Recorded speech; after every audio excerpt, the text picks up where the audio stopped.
जय हिंद दोस्तों, स्वागत है आपका हमारे YouTube चैनल में। जैसा कि हमने पिछले वीडियो लेक्चर में समाजवाद और साम्यवाद को समझ रहे थे और समाजवाद और साम्यवाद में हमने लुई ब्ला के बारे में समझने की कोशिश की थी।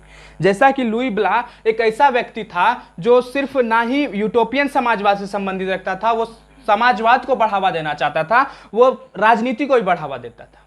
लुई ब्ला एक ऐसा व्यक्ति था जो समाजवाद के साथ साथ राजनीति में भी था। तो आज के वीडियो लेक्चर में हम समाजवाद और साम्यवाद में यूटोपियन समाजवाद के बाद का जो समाजवाद था उस समाजवाद को पढ़ेंगे। मीन्स कार्ल मार्क्स का समाजवाद, जो मार्क्स के पश्चात का समाजवाद, जब मार्क्स अपना एंट्री मार देता है समाजवाद में, उस समाजवाद को पढ़ेंगे। मीन्स हम लोग मार्क्स के आने का कारण क्या था, मार्क्स जब आया तो मार्क्स के आने का कारण क्या हुआ। कहीं ना कहीं यूटोपियन समाजवादी फेल हुए होंगे तब तो मार्क्स आया। तो मार्क्स के आने का कारण यह था कि ये लोग जितना भी हम लोग संघर्ष के बारे में पढ़े, लुई ब्ला के बारे में पढ़े, चार्ल्स फेरियर के बारे में पढ़े और सेंट साइमन के बारे में पढ़े। किसके बारे में पढ़े? सेंट साइमन, लुई ब्ला और चार्ल्स फेरियर के बारे में पढ़े। तो इन तीनों के बारे में जब हमने पढ़ा तो ये चीज को जाना कि ये लोग समन्वय वर्ग पर बल देते थे। अब समन्वय वर्ग कहने का मतलब क्या हुआ? समन्वय वर्ग कहने का मतलब यह हुआ कि वह वर्ग जिस पे सबका ध्यान दिया जाए, जो चाहे वो संघर्ष बल रहे, चाहे वो श्रमिक वर्ग रहे, चाहे वह अमीरी वर्ग रहे या पूंजीपति वर्ग रहे। यही गलती उन लोग के द्वारा किया गया था। किसके द्वारा? लुई ब्ला चाहे चार्ल्स फेरियर हो, चाहे वो सेंट साइमन हो। यही गलती उन तीनों के द्वारा किया गया था। जैसा कि हमने देखा कि ये तीनों जो है सिर्फ समन्वय वर्ग पर बल दिए। तो अब समन्वय वर्ग से यही मार्क्स इसकी विफलता से सबक सीखता है कि जहां वह वर्ग जो संघर्ष कर रहा था उस पर ध्यान नहीं दिया गया, वह वर्ग जिसका शोषण हो रहा था, वह वर्ग जिसके ऊपर अत्याचार हो रहा था उसका ध्यान नहीं दिया गया, उस बल पर ध्यान दिया गया जो सबका साथ सबका विकास करता था। मीन सबका साथ लेके चला। वो पूंजीपति वर्ग को भी लिया, वो संघर्ष बल को भी लिया, वो मजदूरों को भी लिया। वही गलती मार्क्स इन लोग का ठहराता है कि मार्क्स समन्वय वर्ग पे उन लोग को बल नहीं देना था, समन्वय वर्ग पर लोग को बल नहीं देना चाहिए था, वो मार्क्स बोला। और मार्क्स इसी विफलता से सीख कर अपना सिद्धांत को लाता है, जिसको हम मार्क्स के पश्चात का सिद्धांतवाद कहते हैं, जिसको हम क्या बोलते हैं? वैज्ञानिक समाजवाद बोलते हैं। तो आज हम कार्ल मार्क्स के बारे में पढ़ेंगे कि कार्ल मार्क्स था कौन, कार्ल मार्क्स का जन्म कब हुआ था, कार्ल मार्क्स के पिता का नाम क्या था। तो कार्ल मार्क्स का जन्म होता है 5 मई 1818 ईस्वी को। इनका जन्म 5 मई 1818 ईस्वी को जन्म होता है और इनका जन्म का स्थान है जर्मनी के राइन प्रांत में ट्रियर नगर में, और यहूदी परिवार में इनका जन्म होता है। किस परिवार में? यहूदी परिवार में इनका जन्म होता है। इनके पिता का नाम हेनरिक मार्क्स है। इनके पिता का नाम क्या है? हेनरिक मार्क्स है। और इन्होंने अपनी शिक्षा बॉन विश्वविद्यालय से शुरू किया और किस शिक्षा को ग्रहण किया था? विधि की शिक्षा। विधि मतलब होता है एक मैट्रिक्स की शिक्षा, जिसमें आप गणना करने सीखते हैं, उसको विधि की शिक्षा कहते हैं। और उसी विधि की शिक्षा को वो कंप्लीट नहीं कर पाए थे और विधि की शिक्षा को कंप्लीट करने के लिए 1836 में बर्लिन विश्वविद्यालय आ गए थे। किस विश्वविद्यालय में? बर्लिन विश्वविद्यालय में इन्होंने अपना शिक्षा को पूरी तरीका से कंप्लीट कर लिया। इनका विवाह होता है जेनी नामक एक स्त्री से जो इनकी बचपन की मित्र थी। वो कौन थी? इनकी बचपन की मित्र जेनी थी। राजनीतिक और सामाजिक इतिहास के नेतृत्व में तथा मॉन्टेस्क्यू तथा रूस के विचारों का समर्थक था। अब ये भैया लाइन ये क्या बोल रहा है कि राजनीति और सामाजिक इतिहास, राजनीतिक और सामाजिक इतिहास कहने का मतलब क्या हुआ? वह इतिहास जो हमको राजनीति के बारे में बताता, वह इतिहास जो हमको समाज के बारे में बताता, वह समाज जो सिर्फ संघर्ष को दिखाया, वह समाज जो सिर्फ हमको अत्याचार को दिखाया, वह समाज जो हमको शोषण करने सिखाया, उस समाज के बारे में यहाँ जिक्र करता है। और उससे कौन प्रभावित होता है? Karl Marx. और किससे प्रभावित होता है? मॉन्टेस्क्यू और रूस के विचारों से समर्थक होता है। तो इनका मुलाकात कार्ल मार्क्स का 844 ईस्वी में होते हैं। राहों में चलते उनसे मुलाकात हो गई। किनसे? फ्रेडरिक एंगल्स से। तो फ्रेडरिक एंगल्स से 1844 ईस्वी में इनका मुलाकात होता है। और जब इनका मुलाकात होता है वो जगह था पेरिस। जहां पर उनका मुलाकात होता है वो कौन सा जगह था? पेरिस था। तो मार्क्स और एंगल्स 1848 ईस्वी में घोषणा पत्र को जारी करते हैं, जिसको हम साम्यवादी घोषणा पत्र कहते हैं। साम्यवादी घोषणा पत्र कहने का मतलब एक चार्टर, एक नियम, एक कानून को लागू करते हैं, जिस कानून में यह बताते हैं कि हम लोग सबके साथ है, वह उसके साथ जिसके साथ संघर्ष से जूझ रहा है, जो अत्याचार को सह रहा है, जो संघर्ष को सह रहा है, हम उसके साथ हैं। उसके लिए हम साम्यवादी घोषणा पत्र को लागू करते हैं। तो इस साम्यवादी घोषणा पत्र को आधुनिक समाजवाद का जनक भी कहा जाता है। आधुनिक समाजवाद का जनक किसको कहा जाता है? साम्यवादी घोषणा पत्र को कहा जाता है। साम्यवादी घोषणा पत्र में मार्क्स ने और एंगल्स ने जितनी भी अपनी पढ़ाई बॉन विश्वविद्यालय हो चाहे वो बर्लिन विश्वविद्यालय में जितनी भी पढ़ाई में वो आर्थिक चीज को समझे थे, वो सामाजिक चीज को समझे थे या राजनीतिक चीज को समझे थे, वो सबको साम्यवादी घोषणा पत्र में इन्होंने उतार दिया और इसको आधुनिक समाजवाद के जनक का एक दर्जा दे दिया। मार्क्स 1867 ईस्वी में एक दास कैपिटल बुक नामक की रचना करते हैं। किसकी रचना करते हैं? 1867 ईस्वी का समय में उन्होंने दास कैपिटल नाम की एक बुक की रचना की, जिसको हम समाजवादी का बाइबल कहते हैं। वह बाइबल जो क्रिश्चियन समाज के लिए एक धर्म ग्रंथ है, उस ग्रंथ को धर्म ग्रंथ का एक संज्ञा दी गई। किसको? दास कैपिटल को। किसको? दास कैपिटल को 1867 में। तो भैया मार्क्स तो हम मार्क्स को समझे, लेकिन मार्क्स जो सिद्धांत दिया था वो क्या था? मार्क्स ने 5 सिद्धांत दिया था। मार्क्स 5 सिद्धांत दिया था। उस सिद्धांत में हम लोग द्वंद्वात्मक भौतिकवाद का सिद्धांत, पहला सिद्धांत द्वंद्वात्मक भौतिकवाद का सिद्धांत। इस सिद्धांत का मतलब क्या होता है? मतलब हम जो है बिना कुछ बोले हुए दूसरा को गुस्सा दिला दे, उसको कहते हैं द्वंद। मीन्स हम चुप हैं फिर भी हम तुमको गुस्सा दिला दिए तो उसको कहते हैं द्वंद कसना। मीन्स हम अगर कुछ तुमको ऐसा बात बोल दिए कि तुम कम खाता है और अगर तुम ज्यादा खा रहे हो, अगर हम ये बोल दिए कि तुम 5 रोटी कम खाया है तो तुमको गुस्सा होना, हम तेरे ऊपर द्वंद कस रहे हैं। क्या कस रहे हैं? द्वंद कस रहे हैं। उस द्वंद कसने का मतलब होता है कि हम तुम्हारे ऊपर टिप्पणी कर रहे हैं, वो गलत टिप्पणी है। तो वो टिप्पणी वो उनका एक सिद्धांत बना था कि द्वंद्वात्मक भौतिकवाद का सिद्धांत।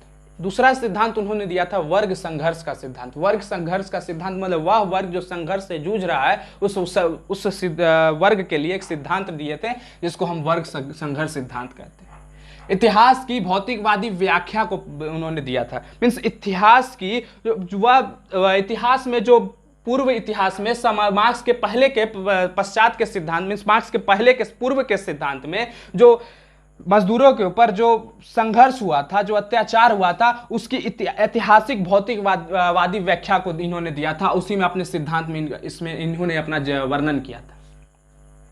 मूल्य एवं अतिरिक्त मूल्य का सिद्धांत इन्होंने दिया था। इन्होंने बल्कि ना सिर्फ सामाजिक कारण को दर्शाया, बल्कि ना सिर्फ राजनीति को दिखाया, इन्होंने आर्थिक पृष्ठ को भी अपना खोला और उस आर्थिक पृष्ठ में इन्होंने मूल्य एवं अतिरिक्त मूल्य का सिद्धांत को भी दिखाया था। अभी सिर्फ मूल्य एवं अतिरिक्त मूल्य का सिद्धांत कहने का मतलब क्या हो? अगर हम कोई सामान 5 रुपया में खरीद रहे हैं और तुमको बस आदमी जो है 7 रुपया में वो सामान बेच रहा है, इसका मतलब क्या हुआ कि वो तुमसे कहीं ना कहीं ज्यादा ले रहा है। एमआरपी से जो मार्क प्राइस है उससे तुमसे ज्यादा ले रहा है। तो उसी ज्यादा लेने के सिद्धांत में मार्क्स ने बोला कि साइलेंट हो जाओ, मैं आ गया हूं। क्यों? क्योंकि यहां मूल्य एवं अतिरिक्त मूल्य का सिद्धांत को मार्क्स दिया था। राज्यहीन और वर्गहीन समाज की स्थापना किया था। राज्यहीन और वर्गहीन समाज की स्थापना के लिए उन्होंने सिद्धांत दिया था। राज्यहीन और वर्गहीन कहने का मतलब जो वह आदमी जो राज्य से हीन, राज्य उसको हीन भावना से देखता है, जो राज्य से हीन हो चुका है, वर्गहीन जो क्लासलेस सोसाइटी का आदमी। क्लासलेस सोसाइटी या वर्गहीन समाज कहने का मतलब वह आदमी जो जिसको समाज के द्वारा, जिसको वर्ग के द्वारा तिरस्कृत कर दिया गया है, उस चीज का सिद्धांत को दिया था और बोला था कि सबका साथ और सबका विकास होना चाहिए। मार्क्स बोला था सबका साथ विकास मतलब कि वह आदमी जो संघर्ष सह रहा है, वह आदमी जो अत्याचार सह रहा है, वह आदमी जिसके ऊपर शोषण हो रहा है। तो उन्होंने ऐतिहासिक भौतिकवादी की व्याख्या देते देते एक पन्ना लिख दिया, जिसमें हम लोग उस पन्ने को कुछ लाइन को पढ़ेंगे। तो ऐतिहासिक भौतिकवाद का व्याख्या को हम लोग पढ़ेंगे कार्ल मार्क्स के द्वारा क्या दिया गया था। तो कार्ल मार्क्स ने कहा था कि इतिहास उत्पादन के साधन पर नियंत्रण के लिए 2 वर्गों के बीच चल रहे निरंतर संघर्ष की कहानी है। इस लाइन का मतलब यह हुआ कि उन्होंने इतिहास की भौतिकवादी व्याख्या को एक करते करते इन्होंने एक ऐसा चीज बोल दिया कि इतिहास सिर्फ 2 वर्गों के संघर्ष की कहानी है। 2 वर्ग कहने का मतलब एक पूंजीपति वर्ग और एक मजदूर वर्ग, एक श्रमिक वर्ग का कहानी है। और उसी के ऊपर पूरा समाजवाद या साम्यवाद चैप्टर टिका हुआ है।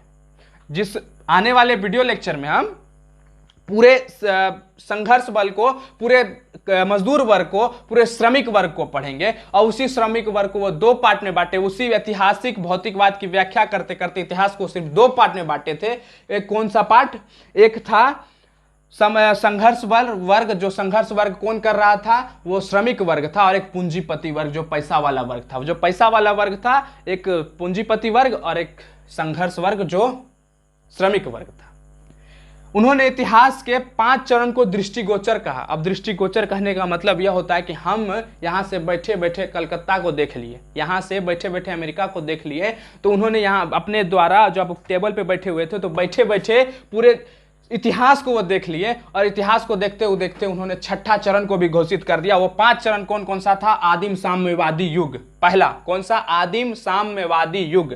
दूसरा दास्ता का युग। तीसरा समांती युग। चौथा पूंजीपति युग। पांचवा समाजवादी युग। अब छठा साम्यवादी युग। जिस युग में हम जी रहे हैं वो कौन सा युग है? साम्यवादी युग है। हमारे से पहले वाला युग कौन सा था? समाजवादी युग था। उससे पहले पूंजीवादी युग था। उससे पहले समांती युग था, समांती युग। और उससे पहले दास्ता का युग, जो हम दूसरे के ब्रिटिशर के तलवा चाटते थे, वो युग कौन सा था? दास्ता का युग था। और आदिम साम्यवादी युग जो प्राचीन भारत में हमको सिखाया गया है, उसे हम आदिम साम्यवादी युग कहते हैं।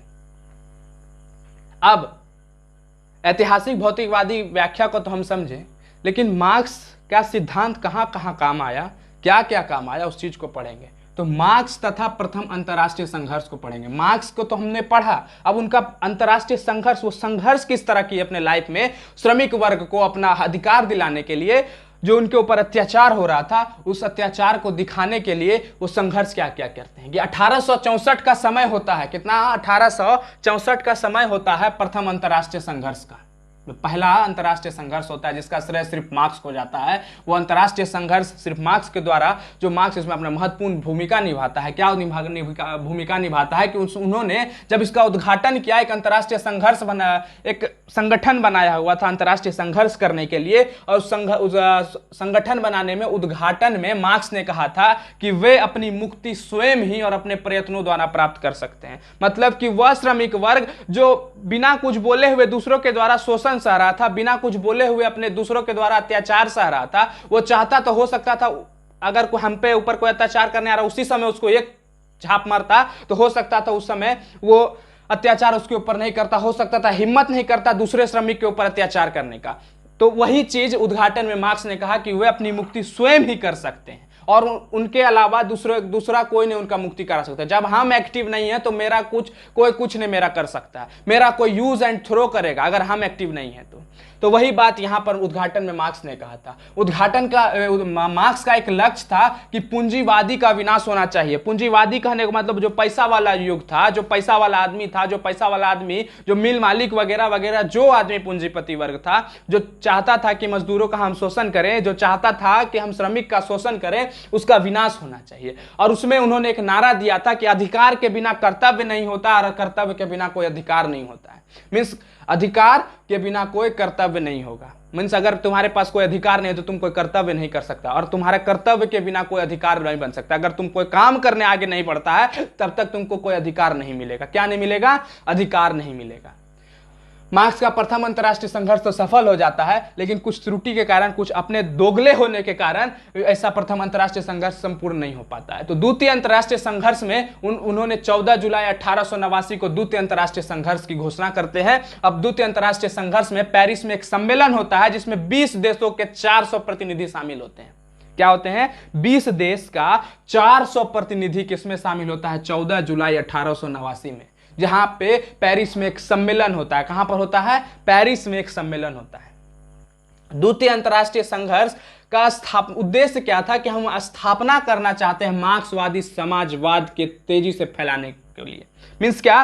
कि वो द्वितीय अंतरराष्ट्रीय संघर्ष इसलिए करना चाहता है कि हम यह स्थापना करना चाहते हैं कि मार्क्सवादी जितना भी समाजवाद है, हम पूरा समन्वय, मतलब श्रमिक वर्ग को पूरा फैलाना चाहते हैं। पूरे राष्ट्र में मार्क्सवादी समाजवाद को हम फैलाना चाहते हैं।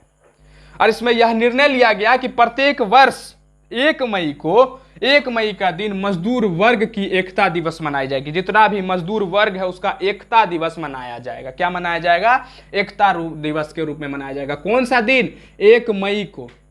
1 मई को क्या मनाया जाएगा? मजदूर दिवस मनाया जाएगा। अब मजदूर 8 घंटा काम कर सकते हैं। किसमें लिया गया था? द्वितीय अंतरराष्ट्रीय संघर्ष में। मजदूर कितना घंटा? 8 घंटा। मजदूर को अगर 9 घंटा कोई काम करवाएगा, अगर मजदूर जाके केस करता है तो हो सकता है मजदूर का काम सुन लिया जाएगा। उसमें बोला गया था द्वितीय अंतरराष्ट्रीय संघर्ष में। कब बोला गया था? द्वितीय अंतरराष्ट्रीय संघर्ष में। यहां पर अंतरराष्ट्रीय सचिवालय का गठन किया गया। अंतरराष्ट्रीय सचिवालय कहने का मतलब वह सचिवालय जहां पर मजदूरों की बात को सुनी जाएगी। मजदूरों के लिए कोर्ट का गठन किया गया। उस कोर्ट का कहां गठन किया गया? ब्रुसेल्स में। कहां किया गया? ब्रुसेल्स में किया गया। 1 मई 1890 का समय होता है और यूरोप और यूएसए के मजदूर हड़ताल पर चला जाते हैं। कहां पर चले जाते हैं? 1 मई 1890 का समय होता है और यूरोप और यूएसए के जितने भी मजदूर थे हड़ताल में चले जाते हैं और उसी दिन से 1 मई को हम मजदूर दिवस मनाते हैं। क्या मनाते हैं? मजदूर दिवस। तो याद रखिएगा, अगर आपसे कोई पूछे कि मजदूर दिवस क्यों मनाते हैं तो आप सीधा बोलिएगा कि 1 मई 1890 का समय था, यूरोप और यूएसए का मजदूर जो है हड़ताल पर चला जाता है और उसी हड़ताल को देखते हुए वहां की सरकार ने यह घोषणा कर देती है कि 1 मई 1890 1 मई को मजदूर दिवस मनाया जाएगा। तो आशा करते हैं कि आज के वीडियो लेक्चर में आपको समाजवाद और साम्यवाद में द्वितीय अंतर्राष्ट्रीय संघर्ष तक तो समझ में आया ही होगा। यहां तक कि द्वितीय अंतर्राष्ट्रीय संघर्ष में यह उपलब्धि भी हासिल हो गई थी कि अब साम्यवाद या समाजवाद में लोग अपना भाषा को, अपना अभिव्यक्ति को उजागर करने के लिए तैयार हो चुके थे। तो आज के लिए इतना ही रखते हैं। अभी तक के लिए धन्यवाद। जय हिंद।